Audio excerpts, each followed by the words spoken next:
These are what the Russians call peacekeepers, massive columns of troops and heavy armour heading towards the rebel-held areas of Ukraine. But no peace could require this kind of keeping, so the question is, where do they stop? President Putin this afternoon asked and was given permission by his Federation Council to use the Russian military abroad. Asked if he plans to send troops into areas beyond those currently held by the rebels, he pointedly reserved the right to do just that. It is impossible to predict the scenario that will unfold. That will depend on the situation on the ground. The response from President Biden was scathing and came with sanctions attached. To put it simply, Russia just announced that it is carving out a big chunk of Ukraine. Last night, Putin authorized Russian forces to deploy into these regions.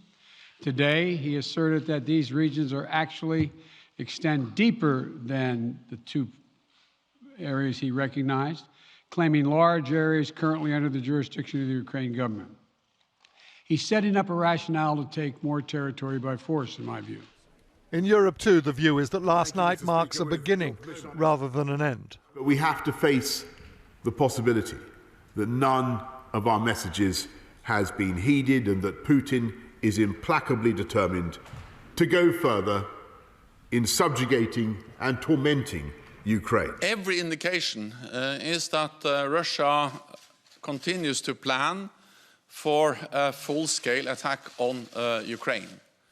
On sanctions, it's Germany that has come out swinging hardest. Chancellor Scholz saying a massive new gas pipeline from Russia, Nord Stream 2, will not now be allowed to open. For a country heavily dependent on Russian gas, this is a very big step and set the tone for some tough, though limited, economic sanctions from the EU this evening. Outside the Russian embassy in Kiev this afternoon, there is obvious anger at what's happened, but also some bafflement that the Western response hasn't been stronger. Holding back sanctions to deter future aggression is not, says this former defense minister, likely to work. It should be like a pushback, and quite substantial pushback. And sanctions obviously should be imposed as soon as possible, because otherwise... Maximum sanctions now. Yes, because otherwise they will say and they will consider that, okay, all these promises of sanctions, they are not serious.